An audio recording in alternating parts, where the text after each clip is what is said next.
বাংলাদেশ নিরাপদ সমাজ কল্যাণ সোসাইটির সমন্বয়ক সভা সরোয়ার হোসেনের জীবনের প্রতিবেদনে দেখুন বিস্তারিত। রাজধানীতে বাংলাদেশ নিরাপদ সমাজ কল্যাণ সোসাইটির ডেমরা থানা শাখার সমন্বয় সভা অনুষ্ঠিত হয়েছে।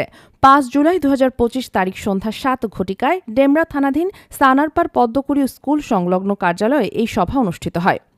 সংগঠনটির ডেমরা থানা শাখার সভাপতি মোহাম্মদ আব্দুল কুদ্দুস মিয়ার সভাপতিত্বে উক্ত অনুষ্ঠানে প্রধান অতিথি হিসাবে উপস্থিত ছিলেন বাংলাদেশ নিরাপদ সমাজ কল্যাণ সোসাইটির চেয়ারম্যান এইচ.এম. শাহ আলম, প্রধান বক্তা জেনারেল সেক্রেটারি মোহাম্মদ রকিবউদ্দিন নয়ন।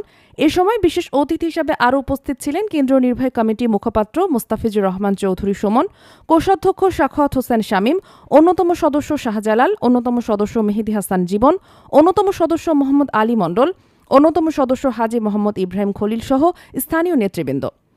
অনুষ্ঠানটি সঞ্চালনায় ছিলেন ডেমরা থানা শাখার সাধারণ সম্পাদক নাজমুল হাসান ও সাংগঠনিক সম্পাদক ইয়াকুব গাজী। বক্তারা বলেন, মাদক, সন্ত্রাস, চাঁদাবাজি, জমি দখল সহ যে কোনো ধরনের অপরাধমুক্ত কল্যাণমূলক সমাজ গঠন করাই এই সংগঠনের লক্ষ্য এবং উদ্দেশ্য। অসহায় মানুষের পাশে দাঁড়িয়ে তাদের সহযোগিতা করা।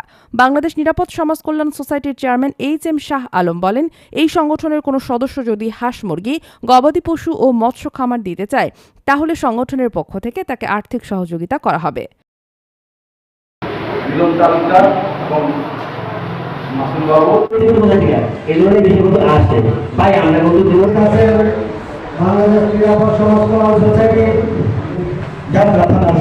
সভাপতি আজকে নিরাপদ সমাজ কল্যাণ সোসাইটির সভাপতি হিসেবে মোহাম্মদ আব্দুল কুদ্দুস মিয়াকে,